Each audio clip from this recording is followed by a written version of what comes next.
If you've chosen to follow Jesus as your Lord, you are positionally in the promised life.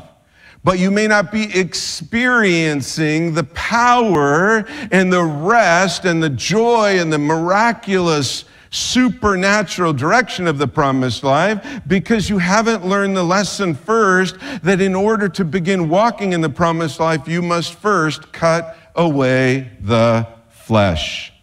And when you do, then when you fight the battles, you fight them in the Spirit with the power of Jesus Christ behind you, and you begin to live victoriously. The more we give ourselves completely to God, the less we give ourselves to the flesh. The more we say yes to God, the less we say yes to the flesh. It's not rocket science. I'm not saying it's easy.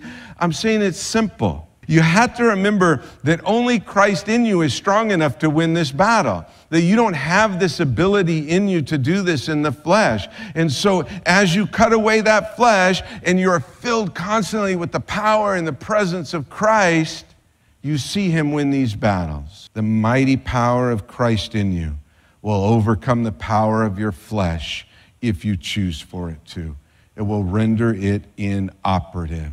And then you begin to have victory in the battles in your life. The circumcision of your heart cannot take place in the wilderness of disobedience. You cannot say, I'm living in sin and I'm going to cut away the flesh so that God will take me into the promised life. No. First, you cross over into the promised life. First, you leave sin behind. That's called repenting. You repent of that sin. You walk into the promised life. And now you say, Lord, I'm here. I've turned my back to sin now. Now cut away the flesh so that I can begin to have victories. When we leave the wilderness of sin and disobedience, we need God to roll away the shame, don't we? We need him to roll away the shame. We do that by going all in with him, by entering into that promised life with him, cutting away the flesh that brought the shame, and allowing God to roll that away. Today, if you find yourself far from God, if you're in the wilderness of disobedience, cross over, man. Cross over. Turn your back on that and enter into the promised life. We need a circumcision of the heart. We need the flesh in our lives cut away, mortified. We need it destroyed, its vitality removed. And we need our weaknesses to be overcome by his strength.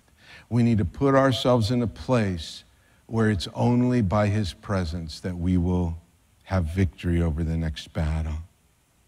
And when we do that, not only will he roll away the shame, but he'll bring back the joy of our salvation, and we'll celebrate that.